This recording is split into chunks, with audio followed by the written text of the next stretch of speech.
के सिंग में सोना मढ़ाकर दान किया, उनके खुरों में सोना मढ़ाकर दान किया।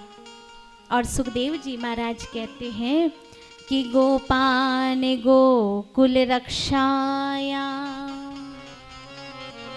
निरूप्य मथुरां गतः नंदकंसस्य वार्षिक्यं करं दातुं कुरुदः। अचानक नंद जी को याद आया कि अरे कंस को कर देने जाना है, और ब्रजवासियों को अपने परिवार को सौंप कर देने के लिए चले गए। वहां पर नंद बाबा वसुदेव जी महाराज से मिले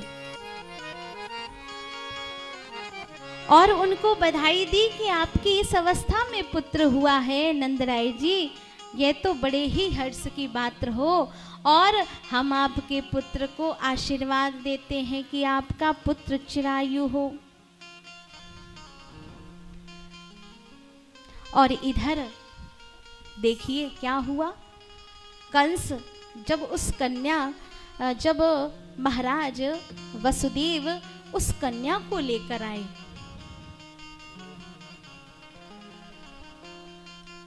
तो वह जो कन्या देवकी के पास उस कन्या को लिटा दिया। सैनिकों ने सूचना दी कंस को कि महाराज देवकी का 8वां पुत्र नहीं है, पुत्री है।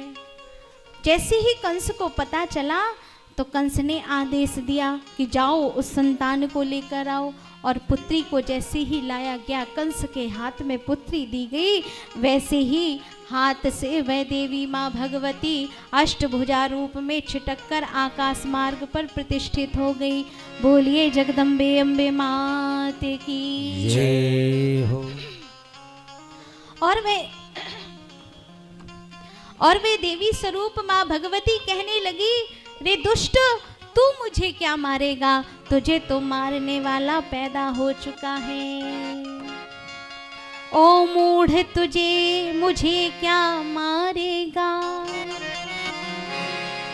तेरी बुद्धि अति भ्रष्ट हुई, तेरा प्रयास अब विफल हुआ, तेरे हंता की सृष्टि हुई। इस घोर पाप से ओ पापी तू भारी कष्ट उठाएगा,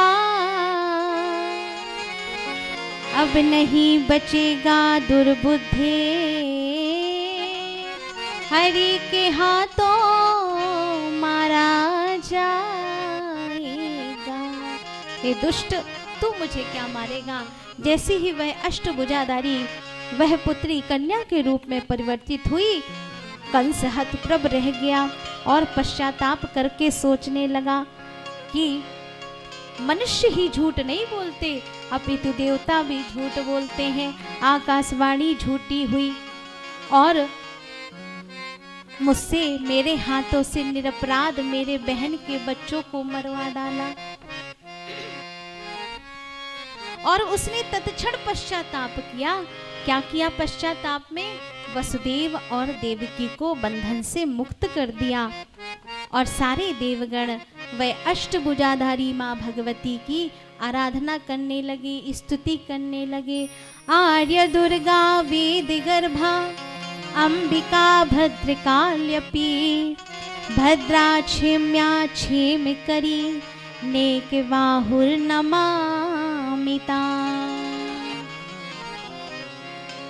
नंदा भगवती नाम या भविष्यति नंदजा, स्तुता सा पूजिता भक्त्या वसे कुर्या जगत्रशम।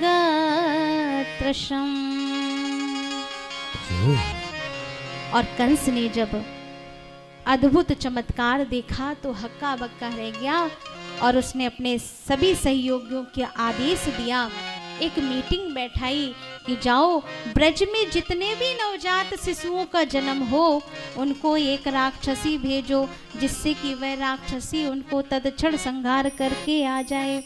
और इसके लिए नियुक्त किया गया है एक राक्षसी को, जिसका नाम है पूतना। पूतना। क्या नाम है? पूतना मौसी। पूतना मौसी।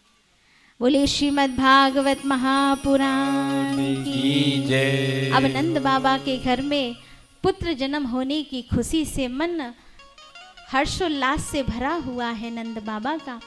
ज्योतिषियों ब्राह्मणों को बुलाया गया, मुहूर्त पूछकर लाला को स्नान कराया गया, वस्त्राभूषण पहनाए गए, स्वस्ति वाचन कराया गया, जात कर्म संस्कार कराया गया, पितरों का पूजन किया गया और श्रेष्ठ दूध देने वाली गौ माताओं को सजाकर दान दिया गया।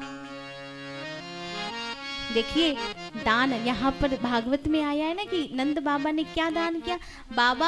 बाबा के पास जब इतनी सारी गायें थी तो उसमें से दुर्बल भी गायें होंगी, कमजोर गाय भी होंगी, दूध नहीं देती होंगी वह भी गायें होंगी।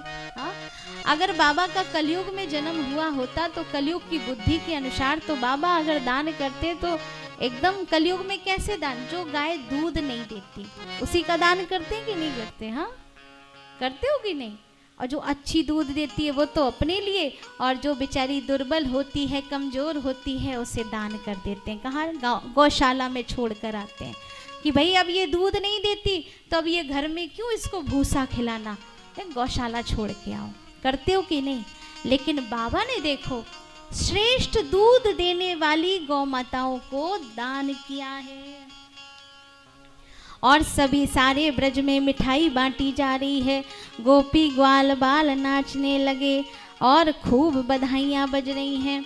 और उसी समय सुखदेव जी महाराज कह रहे हैं, कंसेन प्रहिता घोरा पूतना बाल घातनी शिशुश्च चार निघ्नन्ति पुरा ग्राम व्रजादिषु।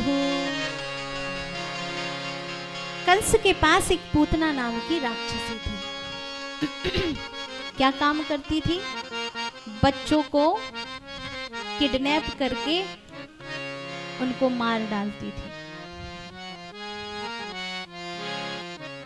और वैसे देखो मैंने कहा ना कि पूतना यथा नाम तथो गुणा, जैसा नाम रखो वैसे गुण प्रकट होते हैं। पूत ना, पूत मतलब पुत्र, ना मतलब ना, अर्थात जो पुत्रों के लिए काल हो, जो नवजात शिशुओं को के लिए बाल घातनी हो, ऐसी पूतना गांव गांव घर घर जाकर बालकों को मार रही थी। पूतना बालकों के समान बुरे ग्रह के समान थी। पूतना का इतना भयंकर स्वरूप, लेकिन जब पूतना ब्रज में पहुंची तो क्या बहुत सुंदर आकर्षक रूप पूतना ने बना लिया। इतना सुंदर रूप बनाया महाराज, इतना सुंदर रूप जिसको देखकर सारे ब्रजवासी मोहित हो गए कि अरे अरे अरे हमारे यहाँ पर तो इतनी सुंदर ब्रज गोपी आज तक हमने देखी नहीं। अरे ये गोपी कहाँ से आई है? एक दूसरे में काना फूसी करने लगे। होता है ना गांव में, क्योंकि गांव के घर घर के लोग सबको से परिचित होते हैं, सबको जानते हैं। लेकिन गांव में बाहर का कोई व्यक्ति आ जाए तो गांव में खुसर खुसर चालू हो जाती कि नहीं? एक घर से दूसरे घर में, दूसरे घर से तीसरे घर में। अच्छा, अच्छी बातों का प्रचार नहीं होता, बुरी बातों का प्रचार जल्दी हो जाता है कि नहीं? बोली श्रीमद् भागवत महापुराण की जय हो। अब पूतना नंद बाबा के महल में आ गई और महल में आई और रोहिणी ने यशोदा मैया को देखा। यशोदा मैया ने रोहिणी मैया को देखा, लेकिन किसी की हिम्मत नहीं हुई कि पूतना से पूछ सके कि पूतना तू कहाँ से आई है। और जैसी ही पूतना सुंदर रूप धारण करके महल में आई, कहा अरे मैया तेरो लाला तो बड़ो सुंदर है, तनिक हमें भी दे दे। मैया ने कहा लो ले लो मेरे लाला को। और जैसे ही पूतना ने लाला को उठाया गोदी में, वैसे ही लाला ने अपनी आंखें बंद कर ली। क्यों बंद कर ली आंखें? क्योंकि पहले तो ये है कि जब संत ऋषि मुनि कहते हैं कि जब भगवान पूतना की गोदी में आए तो पूतना ने आंखें बंद कर ली। साधारण रूप से देखा जाता है कि जब एक बच्चे को दूसरे की गोदी में कोई लेकर जाता है तो बच्चा अपने आप स्वतः ही आंखें बंद कर लेता है कि नहीं? इसलिए कन्हैया ने आंखें बंद कर ली। तो दूसरे महापुरुष ने कहा नहीं नहीं, ऐसा नहीं है, अब भगवान को दुष्टों का संहार करना है, इसलिए मंगलाचरण करना पड़ेगा। इसलिए पूतना को देखकर कन्हैया ने आंखें बंद कर ली। तो दूसरे महापुरुष ने कहा नहीं नहीं, ऐसी नहीं, पूतना ने इसलिए आंखें बंद कर ली कि नींद बंद करके मानो भोले बाबा को ध्यान कर रहे हो कि हे बाबा आओ, अब आपकी जरूरत है। अरे विष पीना तो आपका काम है, हम तो दूध पीने आए हैं ब्रज में, आओ जल्दी, ये पूतना मौसी हमें विष पिलाने आई है, आओ हमारी रक्षा करो, विष विष तुम पी लो, दूध हम पी लेते हैं। इसलिए कन्हैया ने आंखें बंद कर ली। कहा कि कन्हैया ने आंखें इसलिए बंद कर ली कि सूर्य और चंद्र भगवान के दो नेत्र होते हैं, और इसलिए जब राक्षसी आई तो भगवान ने अपने दरवाजे बंद कर लिए। और इसलिए भी कन्हैया ने आंखें बंद कर ली कि अगर मेरी नेत्र दृष्टि इस पर पड़ी तो इसकी माया से ये निवृत्त हो जाएगी और अपने असली रूप में आ जाएगी, और कहीं ये असली रूप में आई तो मेरी भोली भाली मैया डर जाएगी। इसलिए भी कन्हैया ने आंखें बंद कर ली।